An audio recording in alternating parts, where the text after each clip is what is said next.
قصص لا تكشف إلا بكتابك حين ترى الله ما أحراك بهذا أن يكبر قدرك عند الله بسم الله الحمد لله والصلاة والسلام على رسول الله صلى الله عليه وسلم أما بعد السلام عليكم ورحمة الله وبركاته. سفيان محمد حسين ayaa lahaa macadka imaam shaafici waxaan rabay inaan ka jeediyo dhowr qodob oo masaajidka inta lagu jiro laga bixiyo oo lagu dhaqmo. ka ugu horeeyo come in the mosque quietly, masaajidka aayar u soo gal, dadkan waa dad cibaado u imaadeen qayli ma rabaan. ka labaad, if you need the toilet let the elderly go before you, haddaad musquleysan rabtid dadka oo kaa waaweyn hormarsii. saddexaad, take wudu if needed, if not pray 2 rakac sunna. weeseyso haddaa weese u baahan tahay, haddaadan u baahnayna 2 rakacad oo taxiyatulmasjid tuko. taxiyatulmasjid waa 2 rakacadood loo tukado oo masaajidka lagu salaamayo.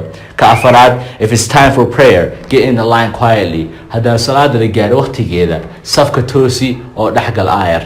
ka shanaad, if they haven't started praying read Quran after sunnah and istighfar, haddaysan bilaabin salaada waad sunneysane markaasi quraan akhrisane oo ku wanaagsan masoo iska istighfaarsane.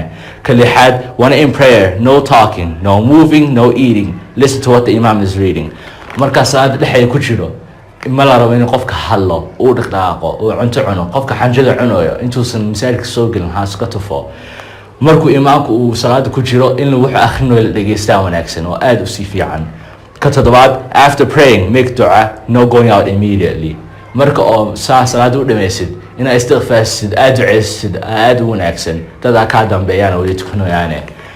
ka toddobaad, if there are people praying behind you wait until they're done, dadka oo kaa dambeeyaan intay ka dhameynayaan sugo oo iska istighfaarso. istighfaartan waxaa waaye astaghfirullah astaghfirullah astaghfirullah oo 3 mar la dhahayo, subhanallah alhamdulillah allahu akbar oo 33 jeer la dhahayo, laa ilaaha illa allah wahdahu la sharika lah lahul mulku wa lahul hamdu wa huwa ala kulli shay'in qadir. boqol laga dhigaa.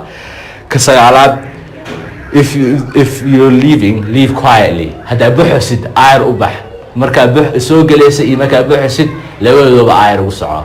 intaasaa kula dardaamaya da'yarta. aada ku mahadsantihiin. والسلام عليكم ورحمة الله وبركاته. قصص لا تكشف إلا بكتابك حين ترى الله ما أحراك بهذا أن يكبر قدرك عند الله هل لك سر عند الله بينك أنت وبين الله